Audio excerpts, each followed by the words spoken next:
yesterday was awful. Oh my god. Okay, so if you don't know, I recently started playing, and by recently I mean last Monday, I started playing volleyball again. Last time I played was in July. Last time I played volleyball, I was just out of it. I was mentally checked out, right? This time that I'm playing, I'm having fun. Here's the thing though, I haven't always been able to have fun while I'm playing volleyball, unfortunately. It was always like best, right? Always push to perfection. Whether that was grades, my art. I like creating stuff, but since I always felt that I had to be perfect, I never developed an art style. What I used to do is I used to go onto this website called 𝓛𝓲𝓷𝓴𝓼. This was back in like 2017. This sketchbook is my 2017 sketchbook.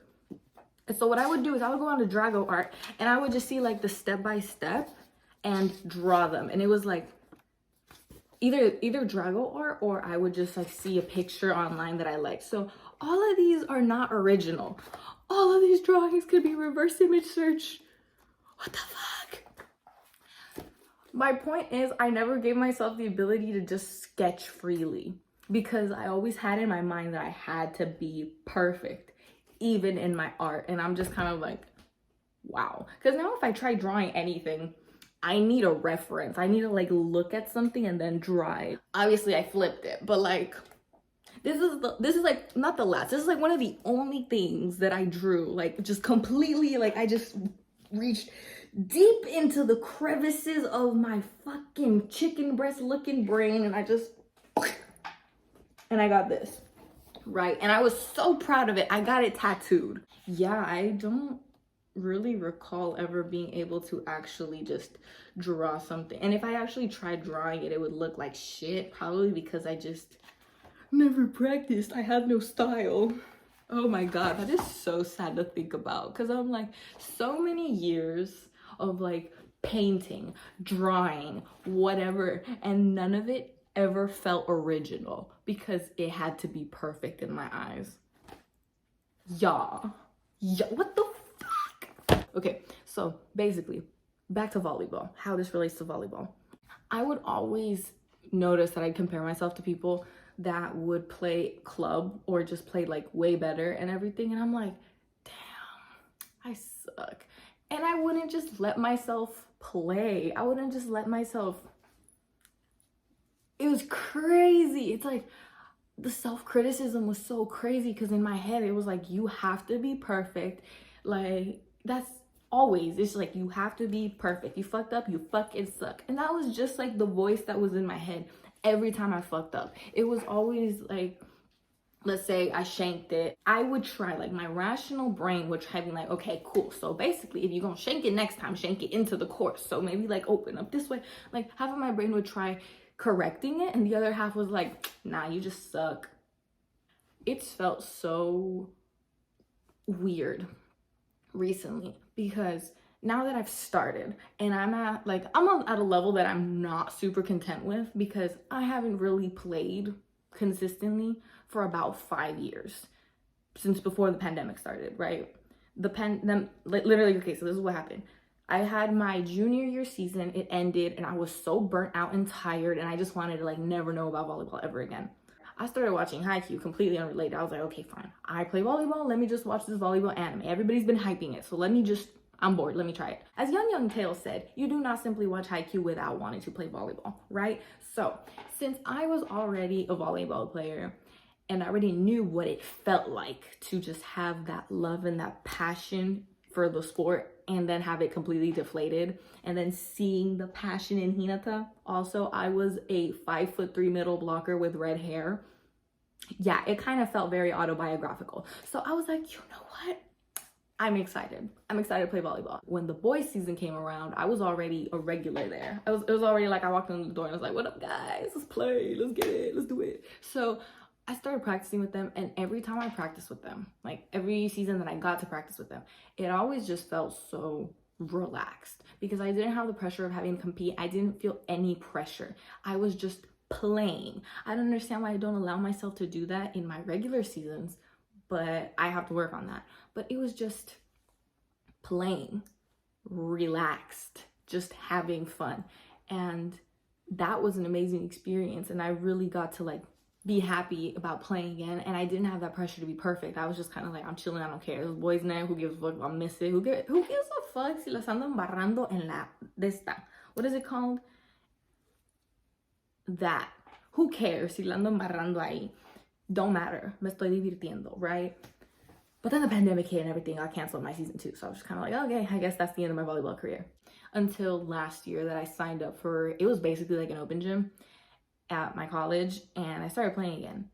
And since it wasn't a team or nothing, I was able to just like have fun. Although at times I did get stressed out because I have those negative like behavior patterns. Well, not negative, just behavior patterns I don't appreciate and want to change. It was very much a like time of realization where I kind of realized like, wow, these are the behavior patterns that fucked me up last time. Let's change that. Let's change these thought patterns. Let's like not do that. Let's not make that the default, right? And so that was really fun, even though I did have my like gloomy days where I was just grumpy, but it was fun. And now that I'm playing again, I am in the court. When I'm actually there, I feel like 𝓛𝓲𝓷𝓴𝓼. I'm able to actually be there. I've noticed that I'm not self-conscious when I'm on the court. Like I'm very like this, just I'm playing. That's my whole reality. Whereas when I'm outside of the court, my brain like splits and I feel extremely self-conscious and very self-critical. It's very weird. So, moral of the story, I'm working on not scrutinizing myself so much. I'm working right now. I'm trying my best to just inhala y exhala, Jane. Just, and if anything, this has just reminded me how much I love playing volleyball. Every single time I'm on the freaking court, I'm so happy. Being on the court is my happy place after I get over my nerves. I feel like I'm just realizing how much of my inner monologue has just been fueled by trauma and my low self-esteem because of that. And how much I've just like, it's so weird.